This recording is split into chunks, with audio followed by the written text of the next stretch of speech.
fab moytu jàmm booloo bëggante ànd doon benn déggoo jaaraama.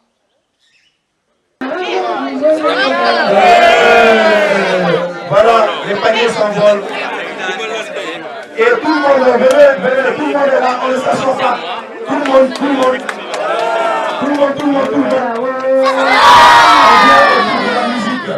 On vient autour de la musique. Tout le monde, on ne s'assoit pas, on s'élève.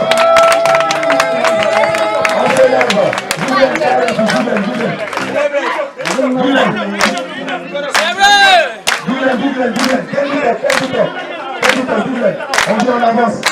Voilà, on accompagne Seydouba. Seydouba tout en musique. Tout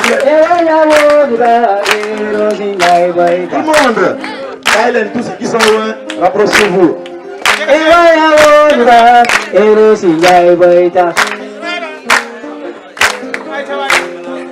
Rosibaita salvalana, langara gumboso katama, erosingai baita.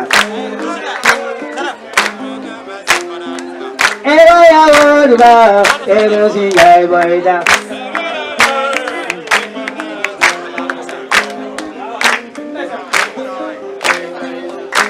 Baita kati do mama. Liggéey nangu leen sonn ndaxte jom rek kay xel di ñàkk. ab baykat bu woomlee fi yëgoon saam su mat woo doom yi wax ak ñoom fu kenn fekkeewul.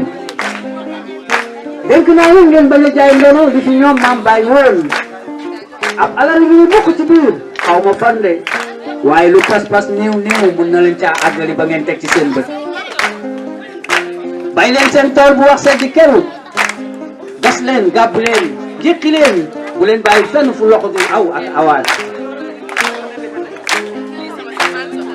Ewaya wodiba, erosi yai boita. Ewaya wodiba, erosi yai boita. Rosi boita salvalana, lanzara kumboso patama, erosi yai boita. Ewaya wodiba, erosi yai boita. Rosi boita salvalana, lanzara kumboso patama, erosi yai boita.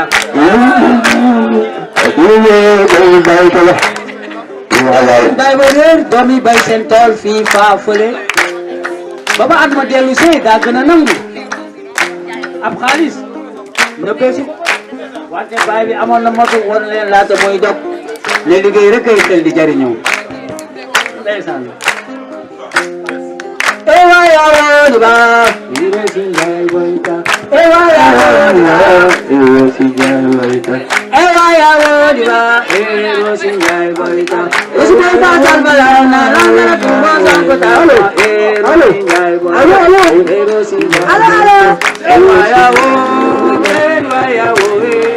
malamano daita malamano daita daita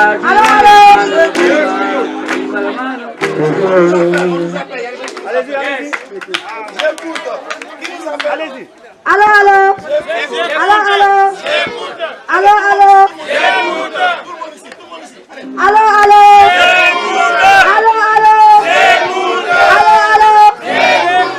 Déposez le bois pour cuisiner le ceeb. Il faut que je coupe l'arbre. De toute façon, salis la boue. En faisant du travail toujours, ma case va tomber. Et je n'aurai pas où me coucher. À quoi bon d'avoir un arbre si je n'ai pas un toit pour dormir? À quoi bon de le garder? Arbre, je vais te couper. Et les sombres de la cour, il faut que je coupe l'arbre. Non, toi, belle femme, ne me coupe pas. Il faut me retailler pour me rendre belle. Et je te procurerai la lumière de jour et de nuit. La lumière du jour et de nuit. C'est moi qui te donne l'ombre quand il fait chaud. Les chants des oiseaux dans mes branches te donnent la belle mélodie. Ne me coupe pas, belle femme. C'est moi qui te donne la vie. Sans moi, tu n'auras pas la chance de vivre. Oh, vive l'arbre! Toi qui nous donnes la vie, toi qui nous donnes les fruits. Je n'aurais pas pensé au cri des oiseaux qui endorment mes enfants et l'ombre qui protège grand-père. Vive l'arbre! Quand tu es parmi nous, tu es notre sens de vivre. Oh, femme, constant le fait. Oh, moi, serviteur de tes besoins, j'ai besoin de vrai. À quoi ressemblera votre magnifique terre si vous baptisez votre terre, mère, terre, patrie? Sans moi qui vous produit de l'enthousiasme, qui vous procurera un toit. Toi, femme, pour cuisiner, tu me demandes une branche. Et je te donnerai encore et encore. Dans quoi servira votre existence sur terre si vous n'essayez pas de nous protéger? Alors, protégez-nous, sinon votre terre sera un désert. Si vous ne faites pas votre devoir, merci. Merci.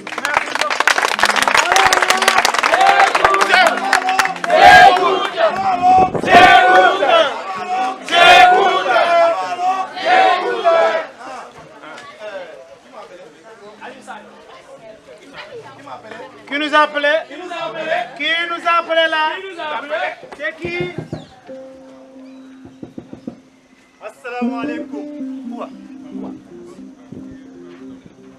mbokk yi dama leen bëggoon a nettali benn xew-xew bu amoon ci benn village bu ñuy wax Dal Jàmm am na fanweeri at boobeeg léegi village boobee nii la ñu dëkkee woon. waa Thiam na ngeen di fay. waa yaa ngi leen jëm. ah nañ dem gërëm place bi. tey naa lay kuccu si dem yi ma doon xool. neewoon naa la nii. ma ne la waa kuddu ne la nii ñetti doom la yee. tekki ko tegaat ko fii. tam nga saa yu ma la gañee nga yàq jëf. nii la ñu dëkkee woon ña fa nekkoon doon bennoo di dimbalante ki jàppalante bañoon boo di compter ci biiri xeet waaye ñu doonoon ay jàmbaari fakkatal dëgg daan bay bayub dër. suuf si jàmbaar kay soro tool bi yaatu na man de naw naa la te nga yendu naa jee jàmbaar ge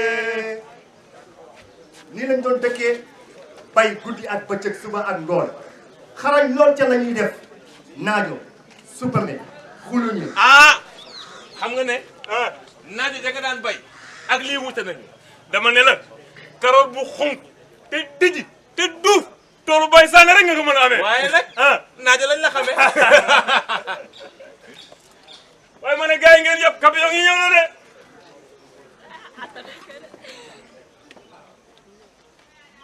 mu mel ni que ni gis ngeen village bi ma leen di wax wasalaam.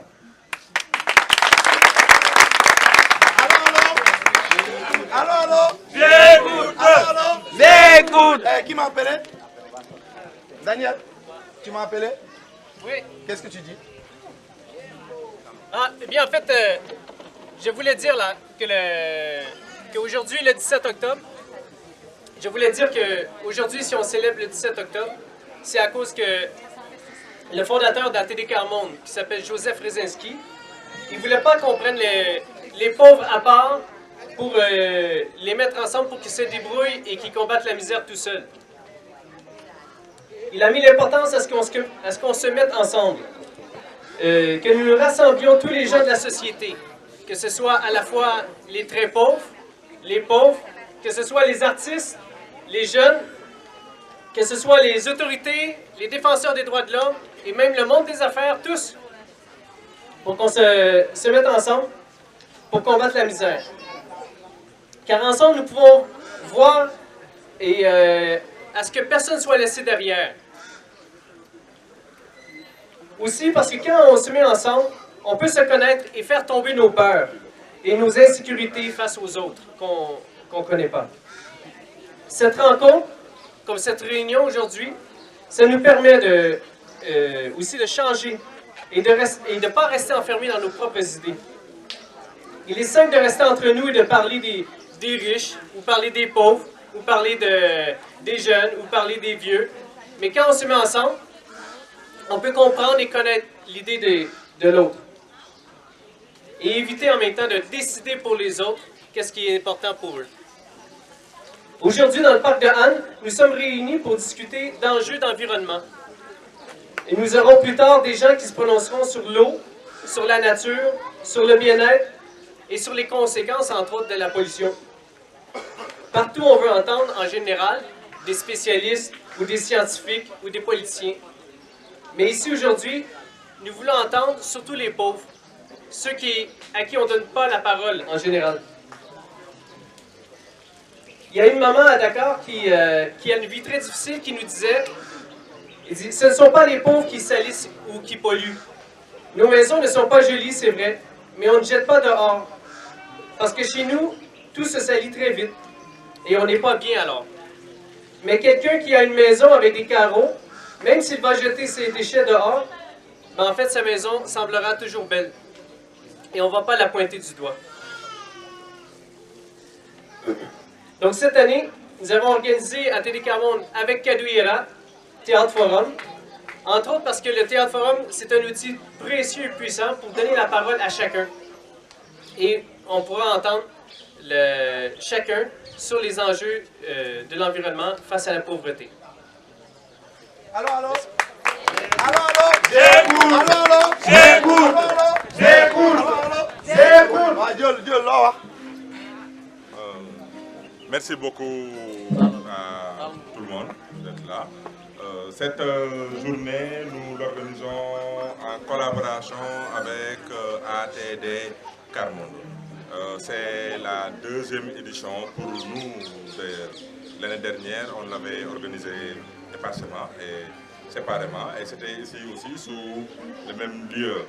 Et l'adage Wolof qui dit « Luken Mon Nyar Kodam », assentement Bolo. C'est uni, quand on est unis, on est plus fort. Et la collaboration avec ATD Carmonde est très poussive, elle est très importante pour nous. Son approche, qui est l'intervention dans le milieu socio-économique de ceux qui sont les plus pauvres. Et nous, notre intervention avec l'approche artistique, on s'est rendu compte que ces deux-là peuvent aller ensemble. Et dans cette collaboration-là que va germer plusieurs actions qui, à mon sens, diront c'est refuser la misère. Et ça, tout son aspect concret. Allô, allô? Écoute! Allô, allô? J'écoute! Fanti? Top leen Moussa Fadel kay la. Kan la ñuy wër?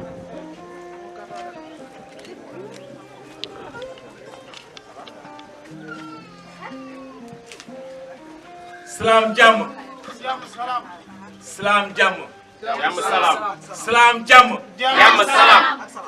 Li doon démb du tey. Bu doon bor tey lañ ko fay. Li doon xajam andi ay. Jàmm ji tey lañ ko lay. Buur amu fi dogalu rey. Fii ku nekk ak sa ay. Yoral xaalis te mën a lay. Mooy avocat bi dàq lay. Jamonoy tey amul trop. Joxe suuna am basi. Xaalis ngay génnee fay. Euro, dollar, fer si poos yi. Ubbiye dalasi. Waxi noppi. Franc CFA. Salaam la wala ay. Mbokk. Laajal ma Kémi Seba. Salaam. Jàmm. Allô, allô? Allô, allô? Allô, allô? Allô, allô? Jàkkaarloo leen ak man.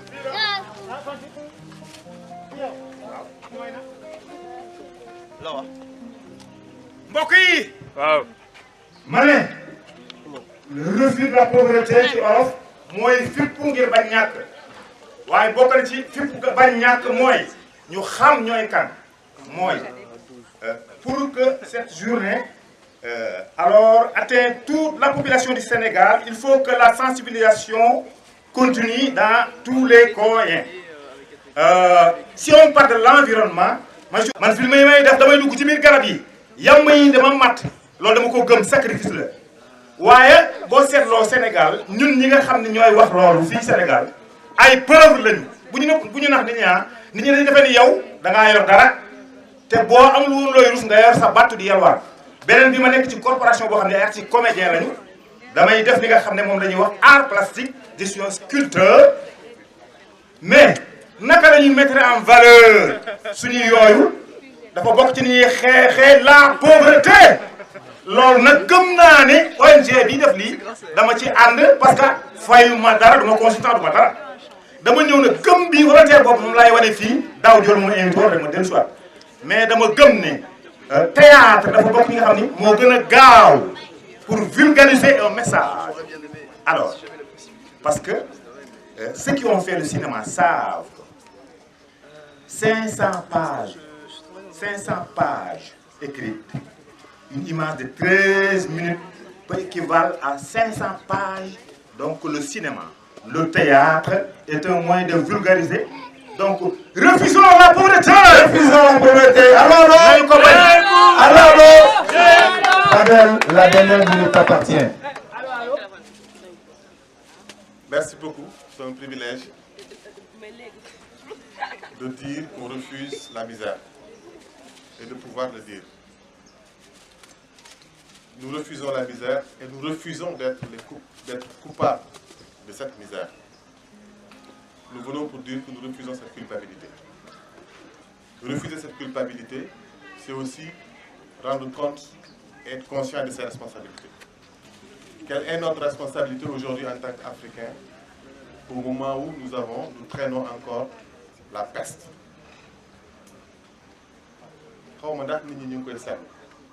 Mais Afrique dafa amaat peste. Misère, oui, mais ba mu yóbbul ñu peste. Peste, choléra bi ñu mujjee am fii Sénégal barki Dembo Ndiaye jaare bi nu mu tudd Ebola peste mooy suñu dañuy ndekkee. Aujourd'hui, nous avons faim, oui, mais nous refusons aussi de baisser les bras. Nous ne baissons pas les bras. La jeunesse africaine refuse de baisser les bras. Cette misère, ce n'est pas le fait de la jeunesse et des femmes africaines, mais c'est le fait des dirigeants. Des dirigeants qui n'ont pas le sens des priorités. Ils vont construire de grosses infrastructures, mais nous avons faim. Ils vont construire, soi-disant, des écoles même parfois, tant que c'est du béton.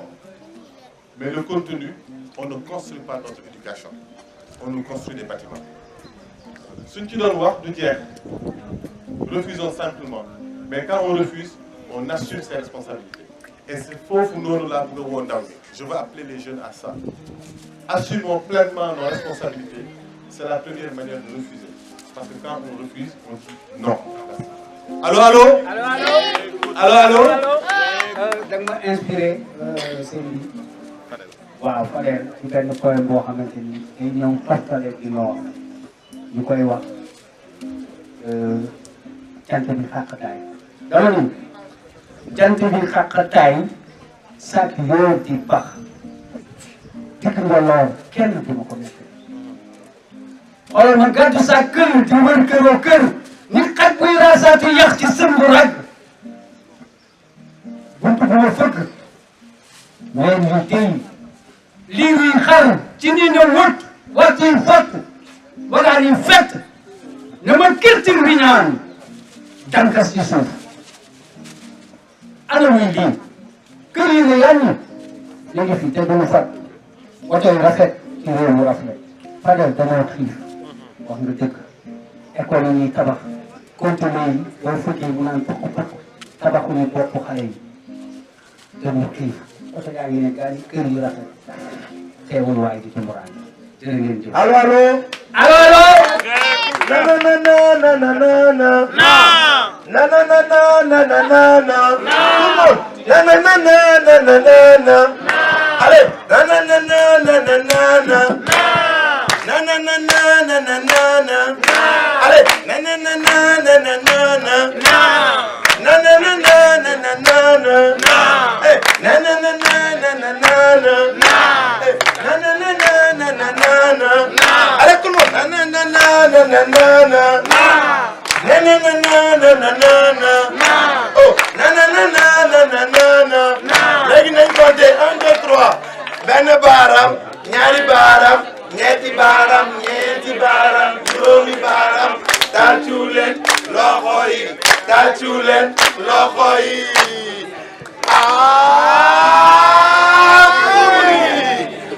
Célébration de la journée mondiale du refus de la misère, Kabila Arrêté Carmon. C'est le message qu'on envoie au monde entier maintenant. Merci beaucoup, on demande à tout le monde de s'installer et surtout, la journée continue un peu partout dans le monde. Merci beaucoup. Donc, merci. On demande à tout le monde de s'installer.